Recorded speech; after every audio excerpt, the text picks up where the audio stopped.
8-qism. Hud alayhissalom va qavmlari qissasi. Hud alayhissalomning qissasi Qur'oni Karimning ko'pgina suralarida kelgan. Jumladan A'rof, Hud, Mu'minun, Shuara, Ahqof suralarida batafsilroq, Fussilat, Zoriyot, Qamar, Haqq va Fajr suralarida esa qisqa tarzda keltirib o'tiladi. Hud alayhissalomning nasabi Nuh alayhissalomga borib taqaladi. Ba'zi tarixchilarning aytishiga ko'ra, uning shajarasi quyidagichadir. Hud ibn Abdulloh ibn Rabboh ibn Xalut ibn Od ibn Avs ibn Iram ibn Som ibn Nuh. Uning qavmi Od qabilasi edi, ya'ni qabila uning bobosi ismi bilan atalardi. Ularning turar joylari Ahqofda bo'lgan. Ushbu hudud hozirda Arabiston yarim orolining janubida joylashgan Rub al-Xoli hududiga to'g'ri keladi. Ahqof arabcha hiqf so'zining ko'plik shakli bo'lib, lug'aviy ma'nosi qum bilan liq to'la makon, joydir. Hud alayhissalomning qavmi but sanamlarga sig'inardi. Shunda Alloh taolo ularni Allohga ibodat qilishga buyurish va boshqa narsalarga sig'inishdan qaytarish uchun Hud alayhissalomni payg'ambar qilib yubordi. Aytiladiki, Hud alayhissalomni Alloh taolo birinchi Od qabilasiga, Solih alayhissalomni esa ikkinchi Od qabilasiga yuborgan. Oralarida taxminan 100 yilcha muddat bo'lgan.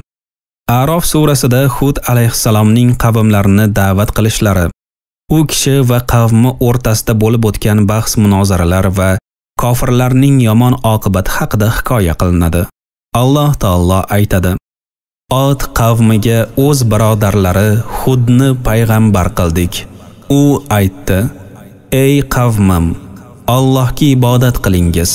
Sizlar uchun undan o'zga biron iloh yo'qdir. Axir qo'rqmaysizlarmi? Shunda uning qavmidan kofir bo'lgan odamlar: Biz sening nodon ekanligingni ko'rib turibmiz va albatta biz seni yolg'onchilardan deb o'ylamoqdamiz deyishdi. U aytdi: Ey qavmim, men nodon emasman, balki men barcha olamlar Parvardigori tarafidan payg'ambarman. Men sizlarga Parvardigorimning vazifalarini yetkazurman va men sizlar uchun ishonchli nasihat qilguvchiman. Sizlarga Parvardigoringizdan bo'lgan eslatma, ogohlantirish uchun o'zlaringizdan bo'lgan bir kishi zimmasida kelganidan ajablandingizmi? Alloh sizlarni Nuh qavmidan keyin xalifa, o'rinbosar qilib qo'yganini va kuch-quvvatingizni ziyoda qilib yaratganini eslangiz.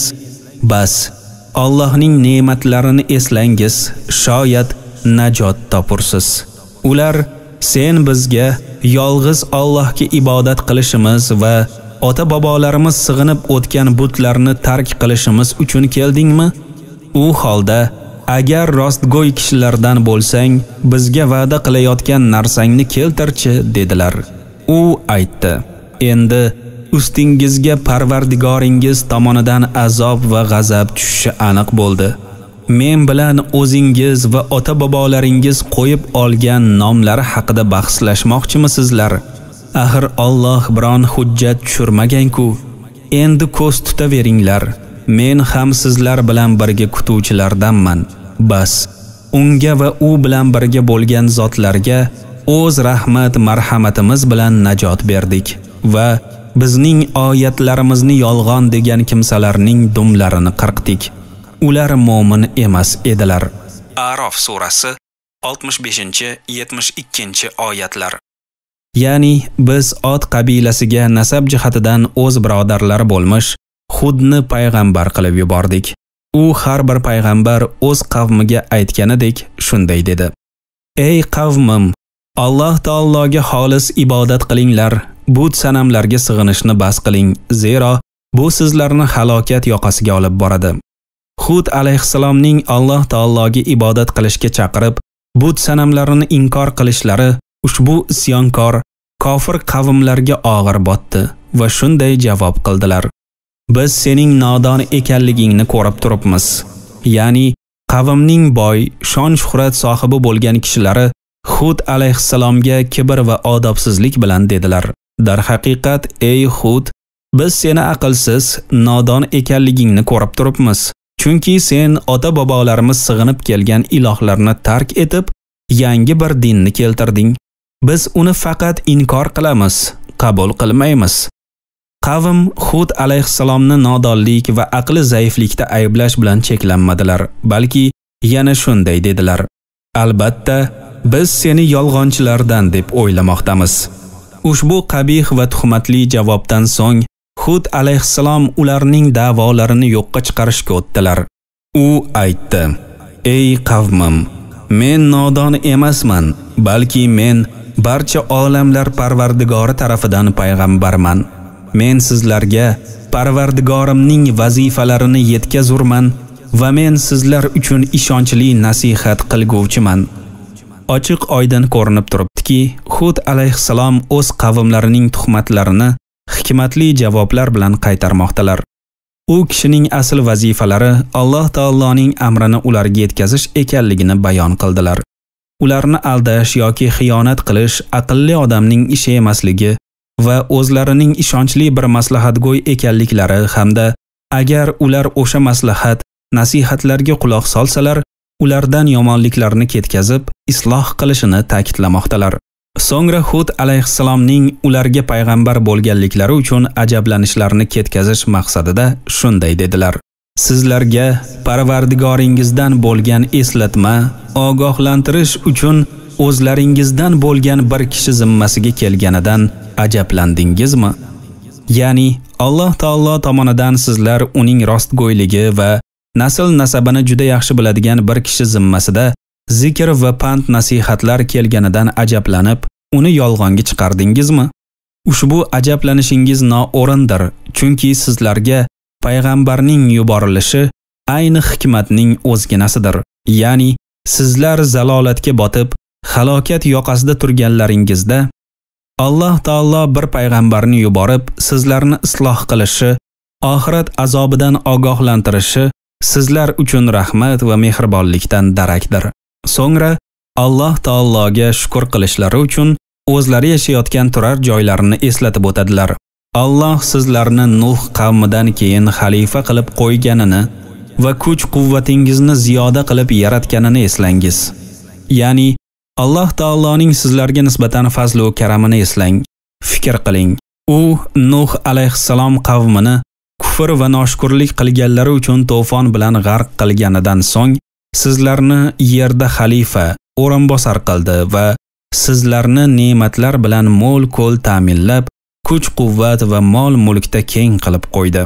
Bas, shunday ekan, Allohning ne'matlarini eslangiz, shoyat najot topursiz. Ya'ni Alloh taoloning sizlarga bergan ne'matlarini eslang va unga shukr qiling. Shoyat dunyoda shukr qiluvchi bandalariga bergani kabi sizlarga ham ziyoda qilsa va oxiratda jahannam o'tidan najot topsangizlar. Shu yergacha Hud alayhissalom qavmlariga hikmatli tarzda ular qanoatlanadigan darajada javob berdilar va ularning bunga ijobiy javob qaytarishlari kutilgan edi. Xo'sh, ularning javobi qanday bo'ldi?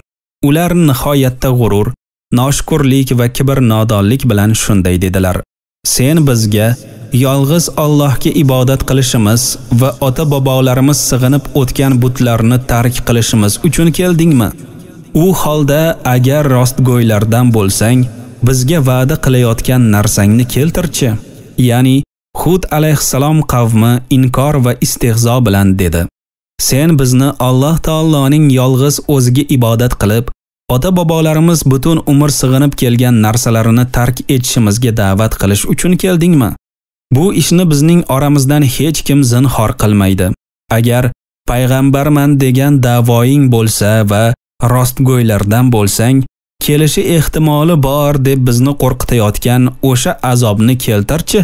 Qani, kofir qavm tomonidan Hud alayhissalom va u kishining da'vatlarini ochiq hujum va dushmanlikdan so'ng shijoat bilan va Alloh taoloning yordam berishiga to'liq ishongan holda qat'iy bir javob berdilar. Endi ustingizga Parvardigoringiz tomonidan azob va g'azab tushishi aniq bo'ldi.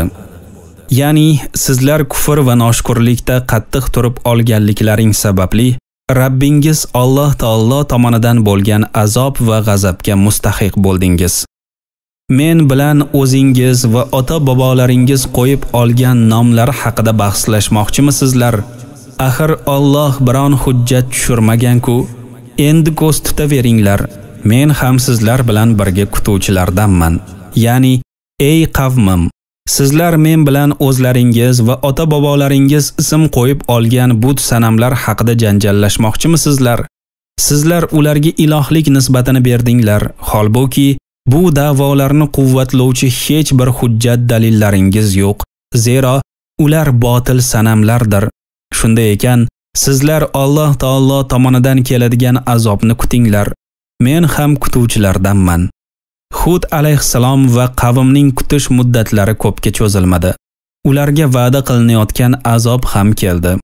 Alloh taolo aytadi: "Bas, unga va u bilan birga bo'lgan zotlarga o'z rahmatimiz bilan najot berdik va bizning oyatlarimizni yolg'on degan kimsalarning dumlarini qirqdik.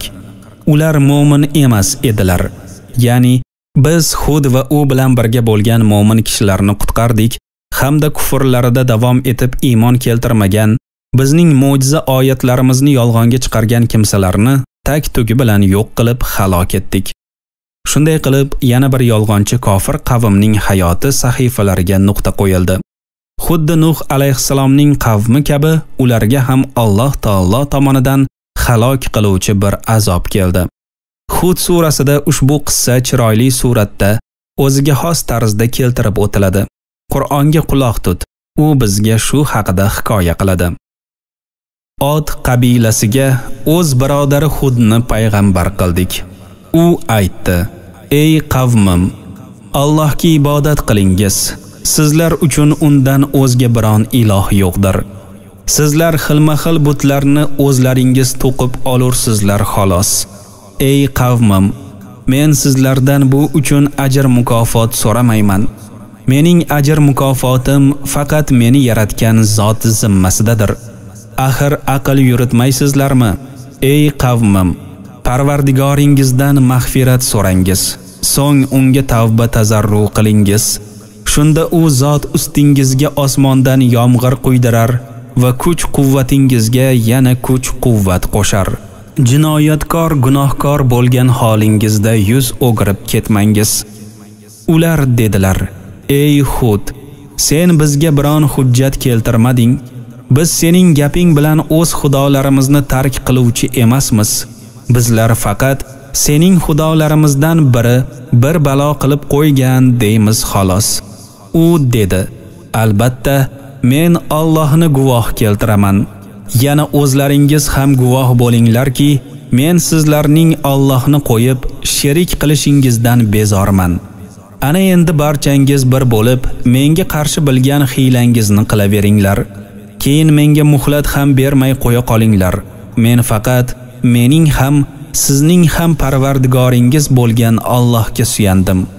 O'rmalagan narsa borki, u zot uning peshonasidan olguvchidir. Parvardigorim shak shubhasiz to'g'ri yo'ldadir. Endi agar yuz o'girsalaringiz, bas, men sizlarga elchi qilib yuborilgan dinni yetkazdim. Parvardigorim, o'rningizga boshqa qavmni keltirur va sizlar u zotga biron ziyon yetkaza olmassizlar. Albatta, Parvardigorim hamma narsani kuzatib turguvchidir.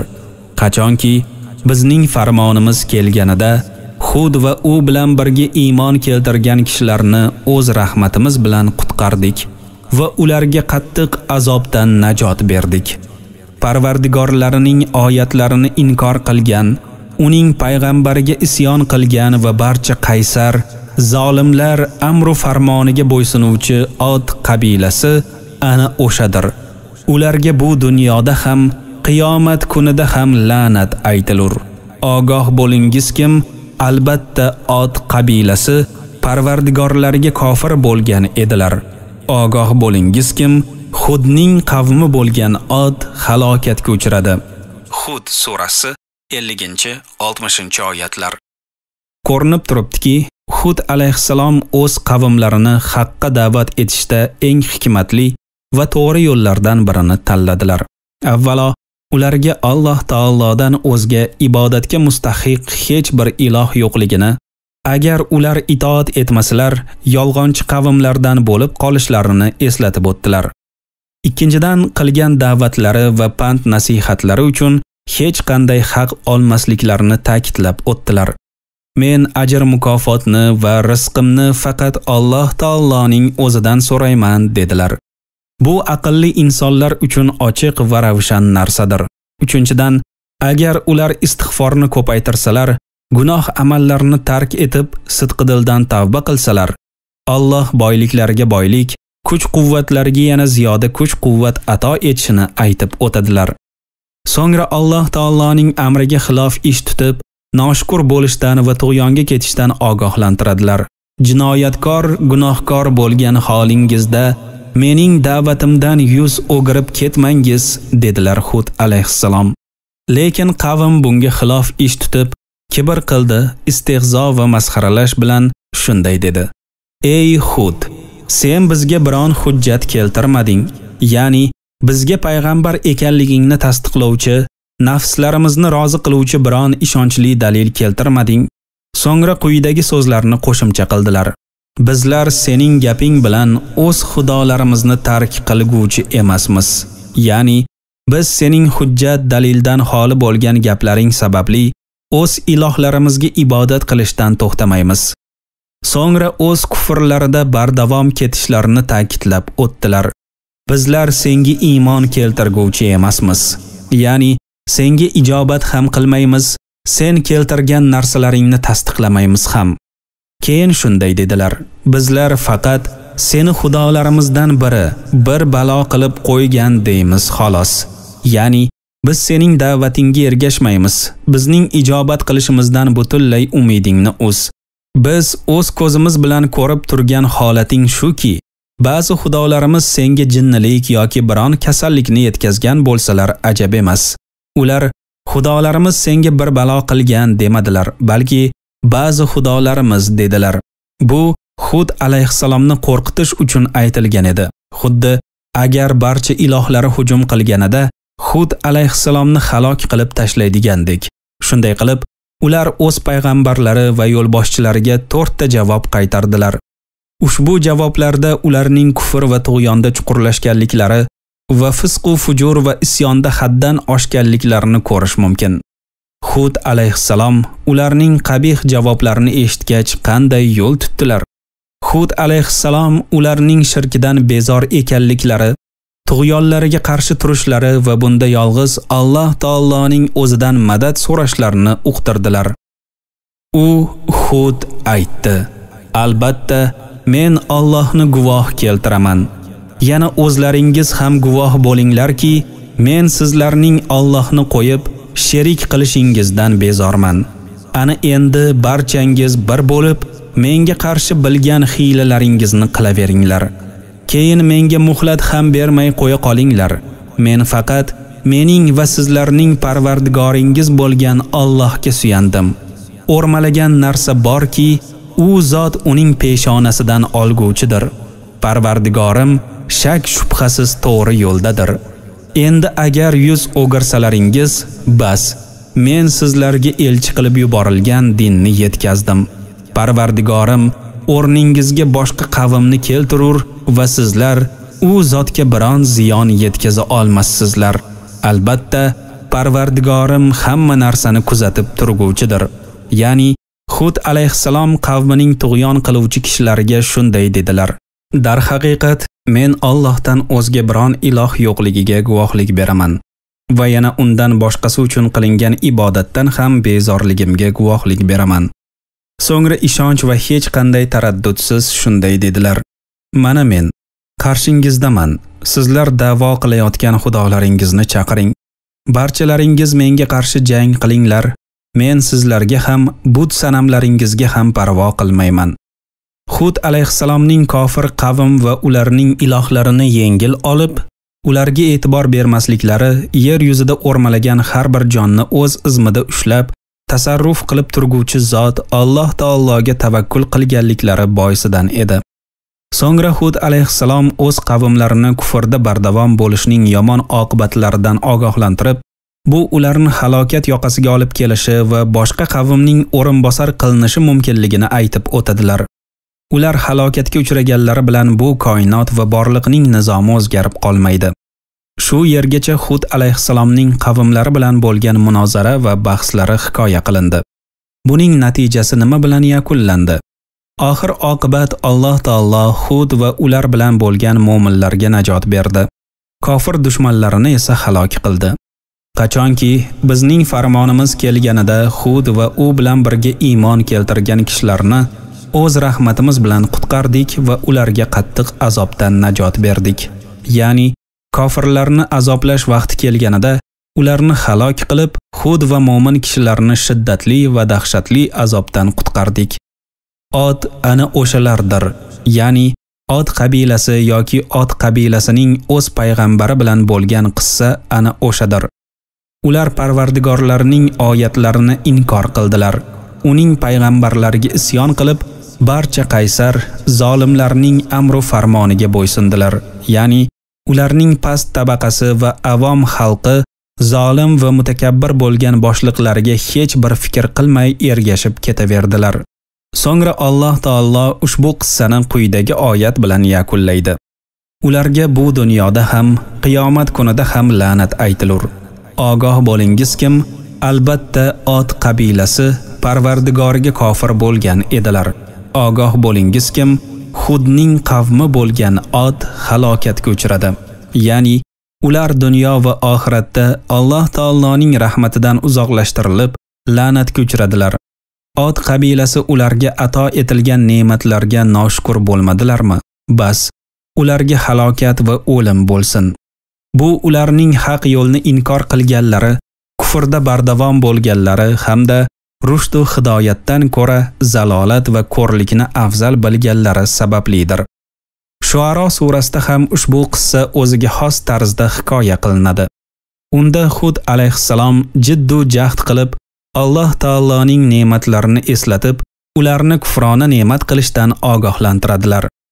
O'shanda ularga birodarlari Hud aytgan edi: Allohdan qo'rqmaysizlarmi? Albatta men sizlar uchun ishonchli payg'ambarman. Bas, Allohdan qo'rqinglar va menga itoat etinglar. Men bu uchun sizlardan ajr mukofot so'ramayman.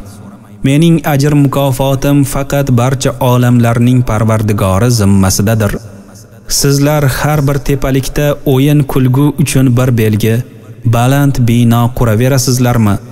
Va go'yo mangu yashab qoladigandek qasr saroylar solasizlarmi? Qachon ushlasangizlar berahmlarcha ushlaysizlar. Bas, Allohdan qo'rqinglar va menga itoat etinglar va sizlarni o'zlaringiz biladigan ne'matlar bilan siylagan zotdan qo'rqingiz. U sizlarni chorva hayvonlari va o'g'illar bilan, bog'lar va buloqlar bilan qo'lladi-ku. Albatta men sizlarning ustingizda ulug' kunning azobi tushishidan qo'rqurman.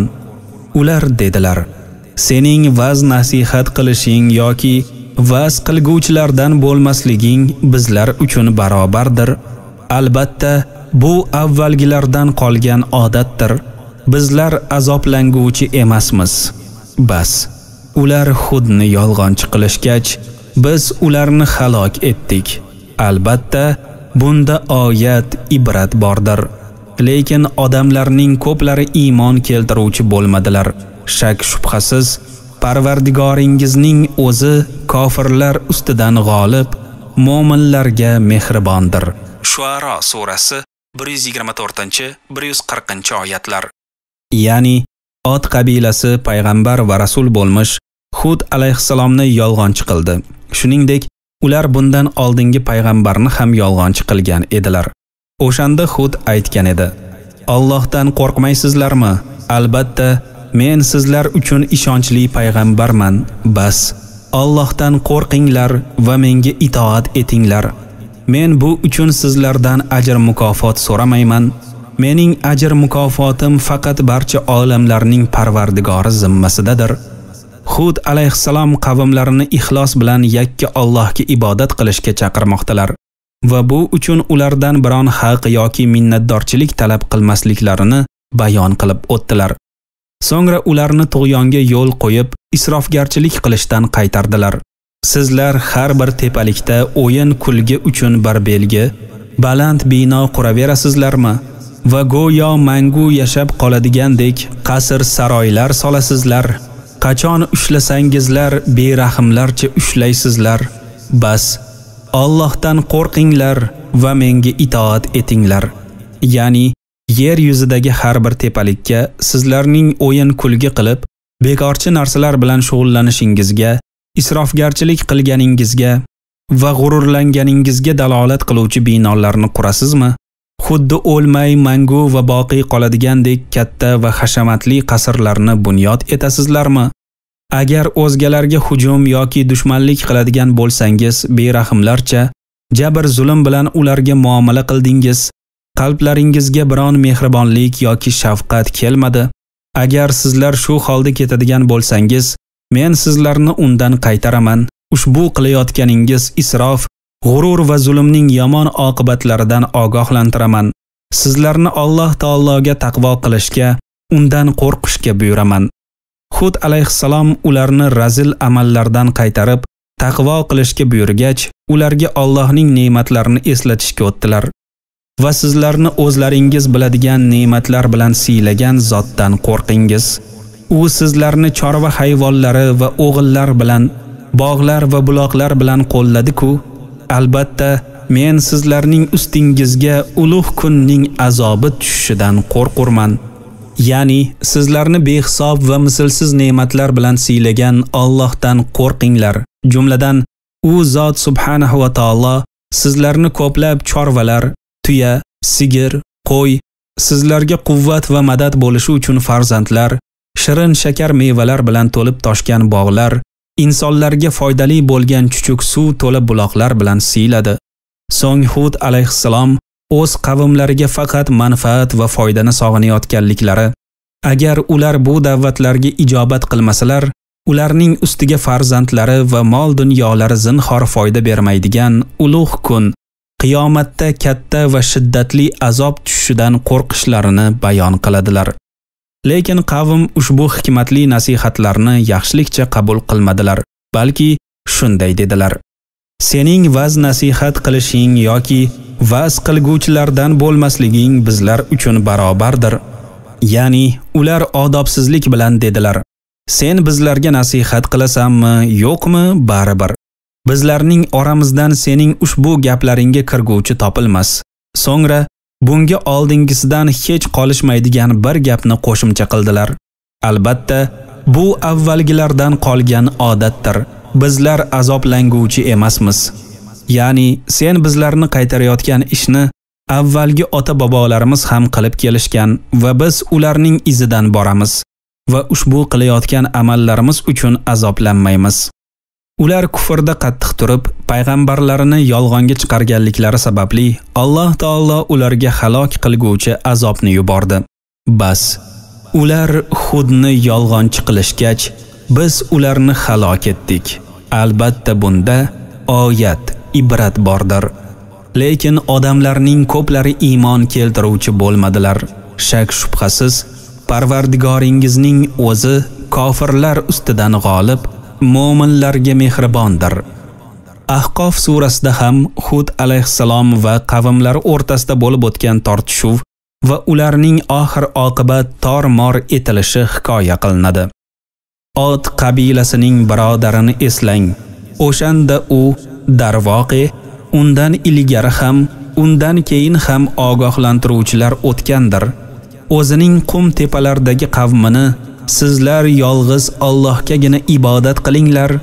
Men haqiqatdan sizlarning ustingizda ulug' kunning azobidan qo'rqurman deb ogohlantirgan edi.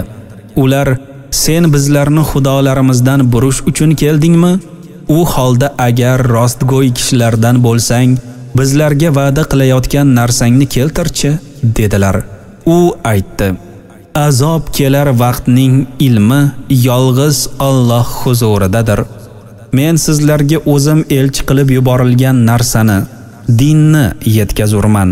Lekin men sizlarning nodon qavm ekanligingizni ko'rmoqdaman. Bas, qachonki ular o'shani o'z vodiylariga qarab kelayotgan bir qora bulut holida ko'rishgach, bu bizlarga yomg'ir keltiruvchi bulutdir dedilar. Hud aytdi: yo'q, u o'zlaringiz shoshiltirgan narsa bir bo'ronki, unda alamli azob bordir. U Parvardigorining amri bilan barcha narsani vayron qilur. Bas, tong otganida faqat ularning uy-joylarigina ko'zga tashlanar edi. Biz jinoyatchi, osiy qavmni mana shunday jazolaymiz. Ahqof surasi 21-25 oyatlar. Ya'ni, ey Muhammad sallallohu alayhi va sallam, qavmingizga ibrat va nasihat olishlari uchun Hud alayhissalomning qissasini eslating. U baland tepaliklarda yashovchi qavmini ogohlantirdi va o'zidan oldin va keyingi barcha payg'ambarlarni Alloh taolo ularni hidoyatga, Alloh taologa ibodat qilishga da'vat etishlari uchun yuborishni aytib o'tdi. Ushbu nasihatlarni takror keltirib o'tishlaridan maqsad ularning qiyomat kunida alamli va dahshatli azobga duchor bo'lishlaridan qo'rqishlari ekanligini ham bayon qildilar. Lekin qavm bunga itoat etmadi, balki isyon qilib, shunday savol bilan javob qaytarib qo'ya qoldilar. Sen bizlarni xudolarimizdan burish uchun keldingmi? U holda agar rostgo'ylardan bo'lsang, bizlarga va'da qilayotgan narsangni keltirchi. Ya'ni, sen bizlarni ushbu da'vatlaring bilan ibodatlariga oshno tutingan xudolarimizdan yuz o'girmoqchi yoki uzoqlashtirmoqchimisan? So'ng ular ushbu inkor ma'nosidagi javoblariga istehzo bilan quyidagilarni qo'shimcha qildilar. Agar aytayotganlaring rost bo'lsa, bizlarga va'da qilayotgan azobni keltir. Lekin Hud alayhissalom bu johilona javoblarni hilm va sabr bilan qaytardilar. Azob kelar vaqtning ilmi yolg'iz Alloh huzuridadir. Ya'ni, sizlarga qachon azob kelishini Alloh taoloning o'zi biladi. Mening bunga hech qanday daxlim yo'q. Buning ortidan ularning johil va ahmoqliklariga dalolat qiluvchi javobni berib o'tdilar. Lekin men sizlarni nodon qavm ekanligingizni ko'rmoqdaman. Ya'ni, men sizlarni ochiq, oydin johil qavm ekanligingizni ko'rib turibman. Chunki sizlar haqni inkor qilib, botil narsalarga qattiq yopishib olgansizlar va mening qo'limdan kelmaydigan ishni qilishimni talab qilmoqdasiz.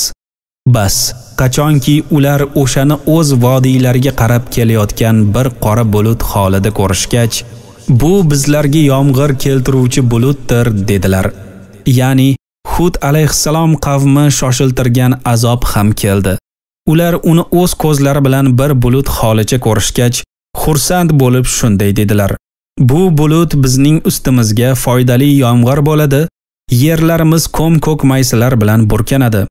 Shunda ularga Hud alayhissalom tilidan Allohning amri bilan qat'iy bir javob beriladi. Yo'q, u o'zlaringiz shoshiltirgan narsa bir bo'ronki, unda alamli azob bordir. U Parvardigorining amri bilan barcha narsani vayron qilur. Ya'ni, Hud alayhissalom ularga dedilar: bu ko'rinayotgan bulut sizlar o'ylayotganingizday yomg'ir yog'dirmaydi, balki u sizlar talab qilgan tushishini shoshiltirgan azobdir.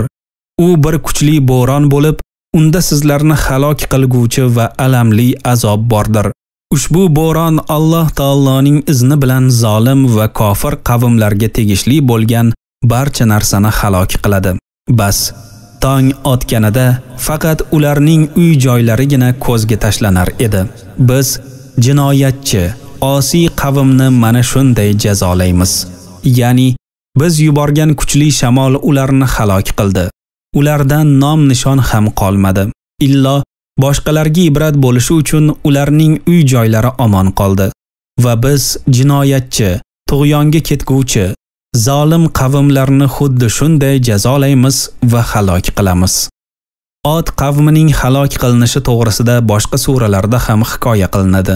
Jumladan, Zoriyot surasida shunday deyiladi: Od qabilasining qissasida ham ibrat bordir. Eslang, biz ularning ustiga tug'mas bo'ronni yuborgan edik. u nimaning ustidan o'tsa, albatta uni xuddi chirib bitgan suyaklar kabi qilib qo'yar edi. Zoriyot surasi 41-42 oyatlar. Ya'ni biz Hud alayhissalom qavmiga biron manfaat bo'lmagan yomg'irsiz bulutlar orqali kuchli shamolni yubordik. U biron narsaning oldidan o'tsa, chirib bo'laklarga bo'linib ketgan kabi qilib qo'yardi. Fussilat surasida ham shu haqida oyatlar kelgan. Endi Od qabilasiga kelsak, ular yer yuzida nohaq kibr havo qildilar va kuch-quvvatda bizlardan zo'rroq kim bor dedilar. Axir ular o'zlarini yaratgan zot Alloh kuch-quvvatda ulardan zo'rroq ekanini bilmadilarmi? Va ular bizning oyatlarimizni inkor qilguvchi bo'ldilar. Bas, biz ularga mana shu hayoti dunyoda xor rasvo qilguvchi azobni torttirib qo'yish uchun nahsli shum kunlarda ustilariga bir dahshatli bo'ron yubordik. Oxirat azobi esa shak shubhasiz yanada xor qilguvchiroqdir va ularga o'zlari sig'inib o'tgan butlari tomonidan hech qanday yordam berilmas. Fussilat surasi 15-16 oyatlar. Qamar surasida ushbu oyatlarni o'qishimiz mumkin. Od qabilasi yolg'onchi qildi. Bas, mening azobim va ogohlantirishim qandoq bo'ldi?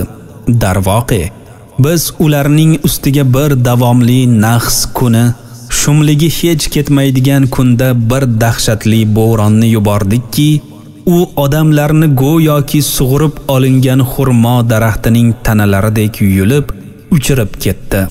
Bas, mening azobim va ogohlantirishim qandoq bo'ldi? Qamar surasi 18-21 oyatlar. Ya'ni Od qabilasi payg'ambari Hud alayhissalomni yolg'onchiga chiqardi. Ular qandoq halok etilganini ko'rmadingizmi? Biz ularning ustiga bir mash'um, baxtsiz kunda sovuqligi va quvvati kuchli bo'lgan, qo'rqinchli ovozga ega bo'ronni yubordik. O'sha shamol isyonkor jinoyatchilarni o'z maskanlaridan sug'urib oldi. Xuddi ildizidan sug'urilgan xurmo daraxti kabi halok bo'ldilar. Shunga o'xshash oyatlar Haqqa surasida ham keltirilgan. Endi Od qabilasiga kelsak, bas, ular bir dahshatli, quturgan bo'ron bilan halok qilindilar. U bo'ronni Alloh ularning ustiga paydarpay 7 kecha va 8 kunduz hokim qilib qo'ydiki, endi u joydagi qavmni xuddi chirib, ichi bo'shab qolgan xurmo daraxtining tanasidek qulab halok bo'lib yotganini ko'rursiz. Bas, ulardan biron omon qolguvchini ko'rarmisiz? Haqqa surasi 6-8 oyatlar. Ushbu alamli azob bilan Hud alayhissalom qavmlarining hayot sahifalari yopildi. Alloh zinhor ularga zulm qilmadi, balki ular o'zlariga o'zlari zulm qilguvchilardan bo'ldilar. Mana shular Qur'oni Karimda keltirib o'tilgan Hud alayhissalomning qissasi edi.